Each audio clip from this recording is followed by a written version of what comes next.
আল্লাহ রাব্বুল আলামিন বলেন, কিয়ামতের ময়দানে বান্দা যারা আছে এদের বর্ণনা দিলি মা হাশারাতানি আমা, কিছু কিছু মানুষকে আল্লাহ রাব্বুল আলামিন অন্ধ করে উঠাবেন। কাদেরকে অন্ধ করে উঠাবেন? ওয়ামান আ'রাদা আন যিকরি ফাইন্না লাহু মাঈশাতান দানকা ওয়া নাহশুরুহু ইয়াওমাল কিয়ামাতি আমা ক্বালা রাব্বি লিমা হাশারতানি আমা ওয়া ক্বাদ কুনতু বাসীরা। আয় রব্বুল আলামিন, দুনিয়ার জমিনে আমার চোখ ছিল, আমি তো কথা বলতে পারতাম, চোখ ছিল, দেখতে পারতাম, আজকে আমাকে কেন অন্ধ করে উঠাইলা? আল্লাহ রব্বুল আলামিন বলবেন, দুনিয়ার জমিনে তোমার চোখ থাকা সত্ত্বেও আমার বিধান ছিল কোরআন, কোরআন তোমার ব্যক্তি জীবনে বাস্তবায়ন করো নাই। তোমার পারিবারিক জীবনে কোরআন ছিল না, তোমার সামাজিক জীবনে কোরআন ছিল না, তোমার রাষ্ট্রীয় জীবনে কোরআন ছিল না। যেহেতু ওই জায়গাতে কোরআন থাকার পরেও না দেখার মতো করেছিল, অন্ধের মতো চলাচল করেছো, আমি আল্লাহ রব্বুল আলামিন যার কারণে বাস্তবভাবেই তোমাকে অন্ধ করে আজকে উঠাইছি। নাউজুবিল্লাহ। ইন তানসুরুল্লাহ ইয়ানসুরুকুম, যদি তোমরা আল্লাহর বিধানকে সাহায্য করো, আল্লাহ তাআলার দ্বীনকে সাহায্য করো, আল্লাহ বলেন আমি তোমাদেরকে কিয়ামতের মাঠে সাহায্য করব। কিয়ামতের মাঠে তো করবই, দুনিয়ার জমিনে আমি আল্লাহ তাআলা তোমাদের ক্ষমতার মসনদে বসাবো। সুবহানাল্লাহ। ইতিহাস, এই ভারতবর্ষকে শাসন করেছে মুসলমানরা 700 বছর। কয়শো বছর? 700 বছর পর্যন্ত ভারতবর্ষে শাসন করেছে মুসলমানগণ। এরপরে যখন কোরআনের বিধানগুলিতে আস্তে আস্তে দূরে নারীর টাকার লোভ যখন ঢুকে গেছে, আল্লাহ তাআলা এদের কাছ থেকে ক্ষমতা নিয়ে গেছেন।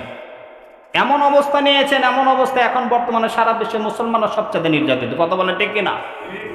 সবচেয়ে নির্যাতিত মুসলমানরা বিশ্বের ভিতরে, অত সংখ্যায় মুসলমানরা বেশি। তারপরে নির্যাতন কেন? আমাদের ভিতরে টাকা পয়সা, নারীর লোভটা বেশি।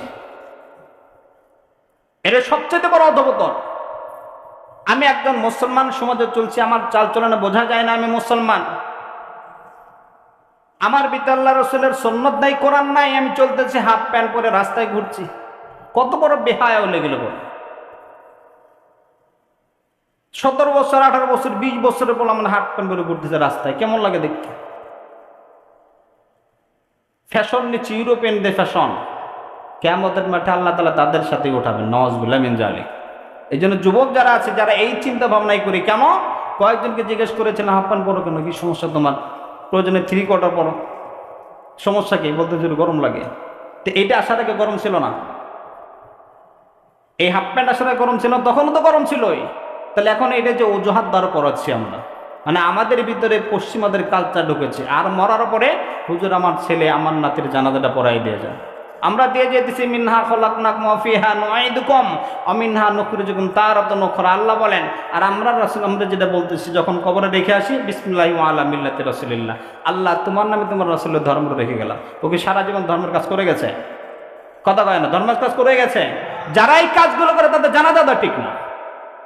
সমাজ যদি এই আইনটা বাস্তবায়ন হয়ে যায়, যারা 5 ওয়াক্ত নামাজ পড়বে না, ইসলামের বিরুদ্ধে চলবে, এদের জানাজা হবে না। দেখবেন একজনের জানাজা বাদ দেন, বাকিগুলো সব নামাজি হয়ে যাবে। যারা সুদখোর তাদের জানা হবে না, বলে দেন, দেখবেন সব সুদ বাদ হয়ে যাবে। কিন্তু এটা আমরা করছি না। আমাদের ভিতরে নেতৃত্বের খাহেশ, আমি যদি বলি এটা করি, মানুষ আমার নানান কথা বলবে, কিন্তু এই ফিকির নাই। আল্লাহ তাআলা যে বিধান দিয়েছেন, ইজ্জতের মালিককে, জোরে বলেন, ইজ্জত সম্মানের মালিককে। আল্লাহর উপরে যদি তাওয়াক্কুল থাকে, আপনি বাস্তবায়ন করে দেখেন, মানুষ আপনার পিছনে দাঁড়িয়ে যাবে, সমাজ সংস্কার হয়ে যাবে। আল্লাহ তাআলা আমাদেরকে বুঝদান করেন।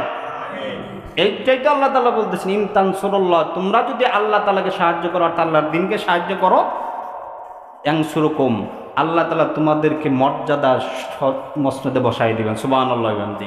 আর ওয়াসাব্বিত আকদামিকুম, যে চিন্তা ভাবনা তোমরা চলছো ক্ষমতার লোভ, এই ক্ষমতায় আমি আল্লাহ তাআলা তোমাদেরকে চিরজীবনের জন্য বসায় রাখবো। সুবহানাল্লাহ। শর্ত একটা, তোমাদের ভিতরে কোরআন হাদিস এগুলো থাকতে হবে।